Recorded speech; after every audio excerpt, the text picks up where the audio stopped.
बिस्मिल्लाहिर्रहमानिर्रहीम अस्सलाम वालेकुम। आपका दोस्त सलमान हैदर। दुआ है परवरदिगार से कि उसने आपको और आपके अहले खाना को अपनी हिफ्ज़ो अमान में रखा हुआ। तीनों स्टोरियां हैं और तीनों स्टोरीज पर अलग अलग व्लॉग हो सकता है, लेकिन हम कोशिश करेंगे 10 मिनट के अंदर उसको इधर कवर कर लें।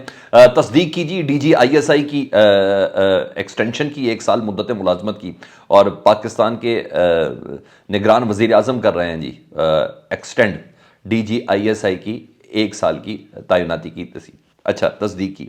उस पर बताना है आपको कि अरब टीवी में उन्होंने क्या मौक़िफ़ इख्तियार किया, और माजी में यह मौक़िफ़ जब इमरान खान ने दिया था तो उनके साथ क्या हुआ था।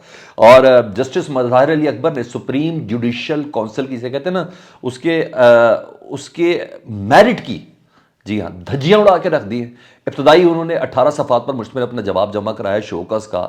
जब मैं उसकी डिटेल आपके सामने रखूँगा ना तो आप हैरान रह जाएंगे कि सुप्रीम जुडिशल काउंसिल का बज़ाते खुद बनना, उसके अंदर मौजूद जजेस का होना, और उन जजेस का show cause notice justice Mazhar Ali Akbar Naqvi साहब को, जो सुप्रीम कोर्ट के, उनको देना कितना बड़ा सवालिया निशान है।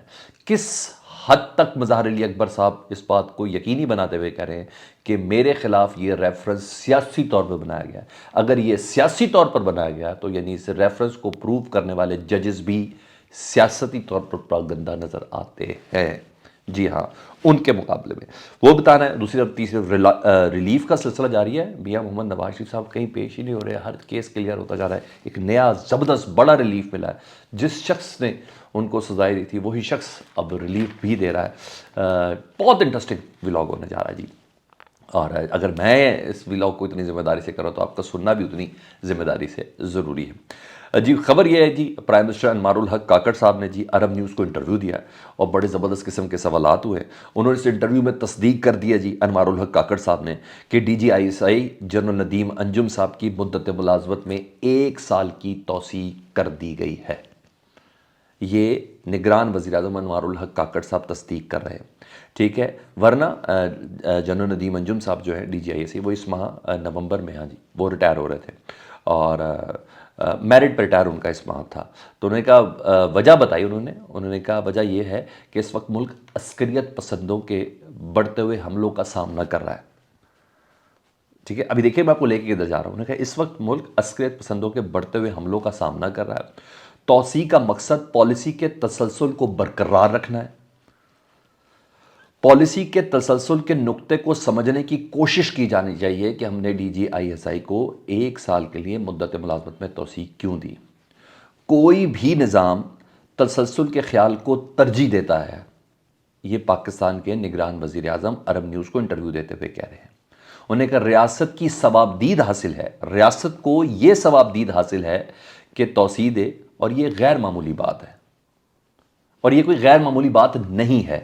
ये बोल रहे हैं अनवारुल हक काकड़ साहब। अच्छा, आज ये सूट करता है तो इसलिए वो ये कह रहे हैं, कल ये सूट नहीं करना था, अगर नहीं करता था। अगर माजी की बात करें तो इमरान खान साहब ने भी ना चंद माह के लिए जनरल फैज़ हमीद साहब को एज अ DGISI, उनकी रिटायरमेंट नहीं हो रही थी, एज अ DGISI उनकी जॉब के ऊपर उन्होंने कहा था कि थोड़ा सा उसका तसल्लुल दे दे, क्योंकि इस वक्त अफ़गानिस्तान के मसाइल हैं, इस वक्त पाकिस्तान के अंदर बहुत से दहशतगर्दी के ऐसे मामलात हैं, चीज़ें सेटल डाउन हो रही हैं, और इन्होंने ही अफ़गानिस्तान के मामलात को देखा। तो पॉलिसी के तसल्सल के लिए जनरल फैज़ हमीद साहब को अभी फ़िलहाल मेरे पास रहना चाहिए। ये एक बहुत बड़ा वजह तस्मिया, बहुत बड़ा फड्डे की वजह बनी थी ना। इमरान खान साहब ने भी तो यही कहा था ना। अच्छा, उस वक्त उन्होंने कहा तौसी की जा रही थी, इमरान खान साहब जनरल फैज़ हमीद की कर रहे थे, मगर उस वक्त ये कबूल नहीं था। आज ये कबूल है, और एक अमूमी राय ये भी है कि इमरान खान साहब की जो हुकूमत ख़त्म होने की बात, या इमरान खान साहब का जनरल बाजवा से पहला और ज़बरदस्त किस्म का बड़ा फड्डा जिस बिना पे हुआ था, वो जनरल फैज़ साहब की DGISI के तसल्सल को बरकरार रखने की इमरान खान साहब की वो ख्वाहिश थी, जिस पे कहा गया था डेकोरम ब्रेक हुआ और ये सब कुछ हुआ, ये सब चीज़ें थी। तो जनरल बाजवा साहब को उस वक्त नागवार गुजरा था, और PDM को भी बड़ा नागवार गुजरा था। आपको पता, पूरी कंपेन चल पड़ी थी, इमरान खान साहब अपनी हुकूमत बचाने नहीं, इसके तसल्सल को अगले 5 साल और पता नहीं 10 साल बरकरार रखने के लिए भी। और ये पूरे PDM के लोगों ने मीडिया पे आके गुफ्तगू करके खुद बताया हुआ है।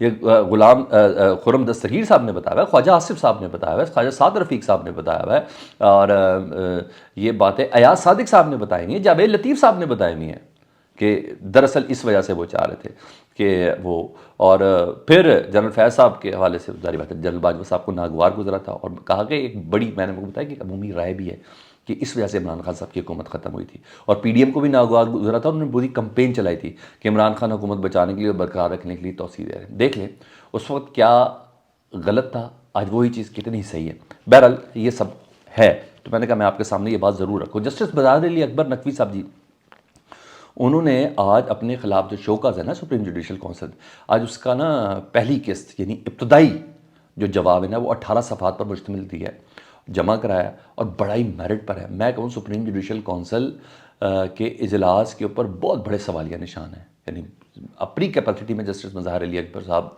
नकवी साहब ने उड़ा के रख दिया जी मेरिट को कि ये मेरे खिलाफ हुआ और इस तरीके से हो, ये तो चीज़ें बाइस्ड हैं। और जवाब उन्होंने बहुत मेरिट पर दिया, जिसके मुताबिक जरा सुन लें, मैं जल्दी से 4-5 आपको पॉइंट बताता हूँ, आपको समझ आ जाएगी।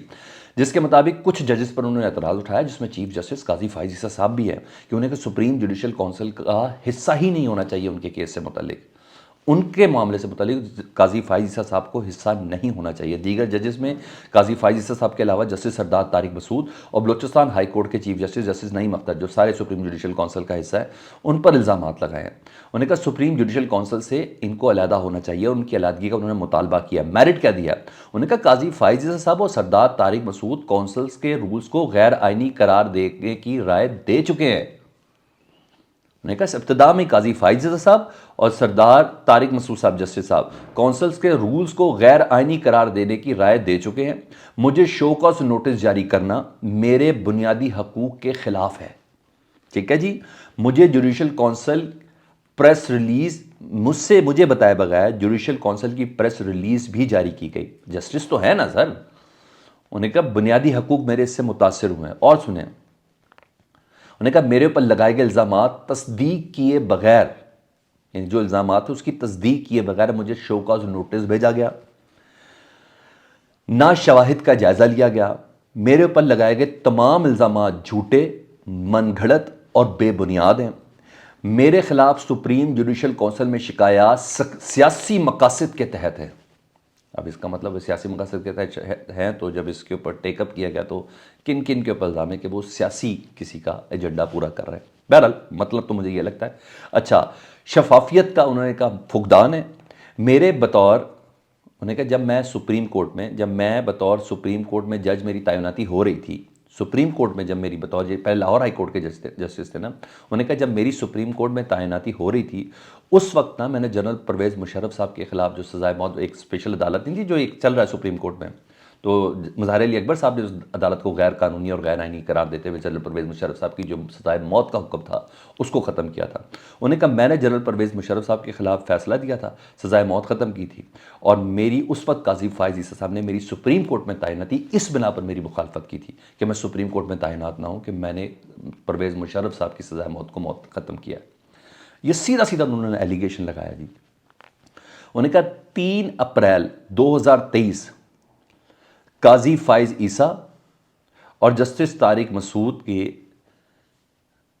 काजी फाइज ईसा साहब और जस्टिस तारिक मसूद ने चीफ जस्टिस, उस वक्त के चीफ जस्टिस उमर अता बंदयाल साहब को खत लिखा था कि मेरे खिलाफ कार्रवाई की जाए।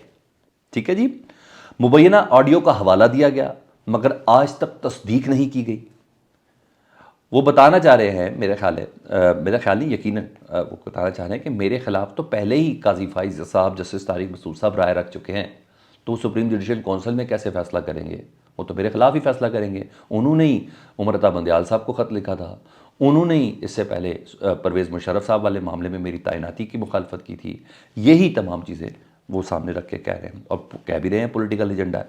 अच्छा जी, काजी फाइज ईसा साहब से मुतालिक उन्होंने मज़ीद ये बताया, उन्होंने कहा जब काजी फाइज ईसा साहब के ऊपर रेफरेंस दायर हुआ था ना वो जायदादों का उनकी बेगम के ऊपर, उन्होंने कहा उस वक्त उन्होंने एतराज़ किया था justice Ejazul Hasan, supreme judicial council के मेंबर जस्टिस एजाजुल हसन साहब के ऊपर और जस्टिस सरदार तारिक पर एतराज़ किया था, और ये दोनों सुप्रीम जुडिशल काउंसिल की उस कमेटी से निकल गए थे, उन अरकान में से निकल गए थे। साइड पर उन्होंने काजी फाइज ईसा साहब के केस को दोनों ने नहीं सुना था और वो काउंसिल से हट गए थे। मेरे खिलाफ जो मवाद है उस वक्त तक तो मुझे रसाई भी नहीं दी जा रही कि मैं उसको देख सकूं, और ना रिकॉर्ड फराम किया जा रहा है। मैं तो बिल्कुल मफलूज हूँ। तो सर एक एक लफ्ज़ मोतियों से पिरोने वाला और बिल्कुल मेरिट पर है मज़हर अली अकबर साहब का, एक एक लफ्ज़। तो अब इसके ऊपर सारी बात होनी है। और ये उन्होंने शो का उसका पहला जवाब जमा कराया। मैंने कहा था मैं 10 मिनट के अंदर इसको कंप्लीट करता हूँ, तो सॉरी थोड़ा बढ़ गया। रिलीफ का सिलसिला जारी है। नैब अदालत के जी जज हैं जज बशीर साहब, जी हाँ, उन्होंने तोशा खाना केस में ना नवाज शरीफ साहब की जायदादें जब्त हुई थी।